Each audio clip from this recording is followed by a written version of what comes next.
Okay, in this video we're going to be checking out the HSKRC Freestyle 250 frame. It's kind of a generic name, and it's a clone or a inspired by frame of the Umagod remix frame.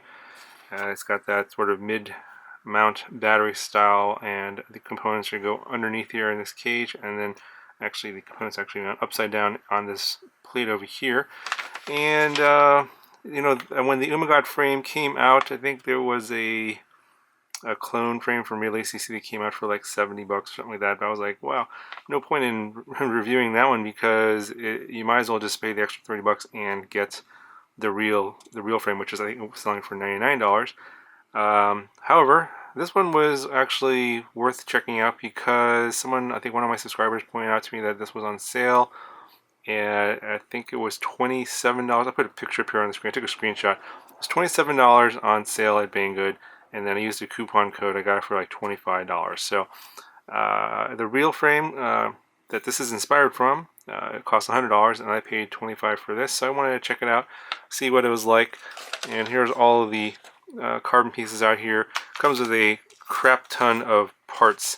A lot. This is actually probably fairly complicated frame to build with all these little pieces here, lots of screws and bolts and such. So assembling this, you know, you're definitely going to want to refer to the explosion diagram here to make sure that you got all the right screws in place. But I wanted to show you guys what $25 can get you in terms of carbon.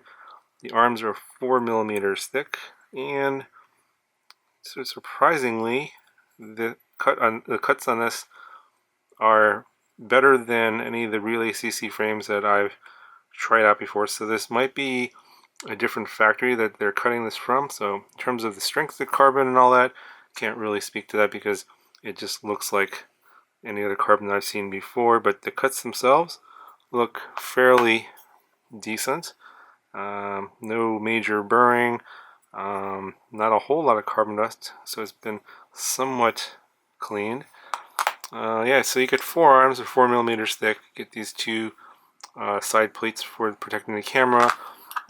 This is the little section for the bottom section, the underneath, and then these 2 plates here sandwich the arms. You get a 3 millimeter section here, and then this is a 1.5 millimeter supporting plate.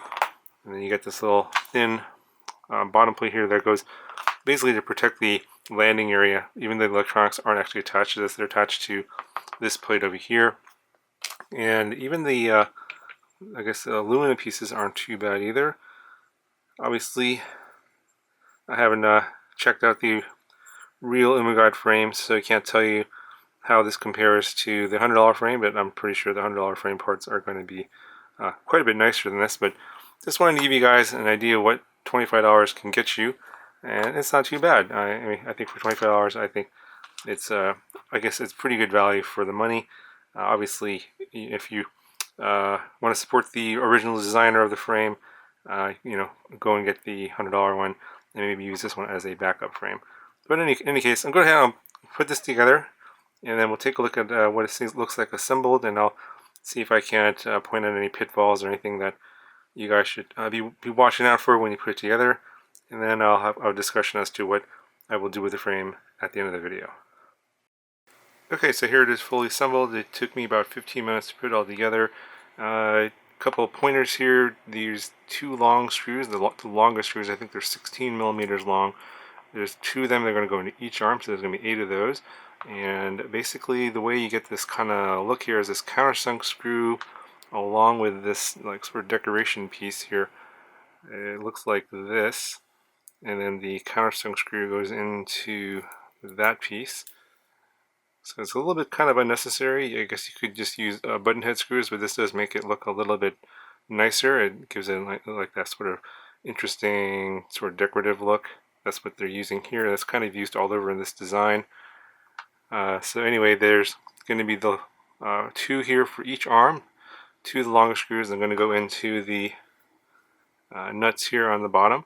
So you're going to take basically the 1.5 millimeter sandwich plate, and the top plate here is just 3 millimeters, and then you're going to basically attach all of the arms of those screws and nuts, and then you're going to have that's going to be like your main body. And Then you're going to want to put the bottom part together, and basically it's like a cage. There's two side pieces here. There's three standoffs. Just follow the diagram. The one in the back here is a little bit longer than these two here. You want to put the side plates for the camera on the inside of these, and then you got this basically like a little bottom plate here that just basically keeps dirt, protects the electronics. The electronics are actually going to attach to this plate here. You can see those 4 screws are 30 by 30 holes, and you're going to run your screws through these holes here. So there's holes, large holes here that go through to the bottom plate there. So you can put a screw through there and then attach your stack here. Now this whole cage here, you're going to want to make sure you take the two side plates or side arms here, and then make sure that these plates are wedged into or slotted in here, as well as this little back piece here. And before you tighten this up, so you're going to tighten that up, tighten this up, and then you're going to attach this whole bottom cage to this aluminum piece here. So these two screws go into some nuts right there. It's kind of hard to see. There's a nut there that holds this metal piece, this aluminum piece here. That's a little bit of an angle. That's where your GoPro is going to go. And then the whole bottom section here is going to screw into this section right here. And then this whole thing will then be able to hinge. So you can either hinge it off of here, you can hinge it here, or you can hinge it off of here, depending on how tight you want to keep things. So basically, wherever it's hinged, you can then lift up the back and then get access to your electronics. And when you're doing your building, you can do it that way. Now, a couple tricky things here: getting these nuts in here. So this nut that goes into these two side plates goes into the screw, and that actually secures the bottom section to the bottom plate here. You want to put those nuts in first, trying to get that nut in there because it's very tight, because it's it's slotted in, and it prevents it from rotating, so that you can then use the screw to tighten down to that nut, and that holds the bottom section to the top section. So basically these two screws back here, and then these two screws up here that actually hold this bottom section to this main section. All your electronics, the motors, ESCs, and your stack are going to be attached to this main section, so there's really no structural support for stuff here other than the camera, which is going to obviously go right here.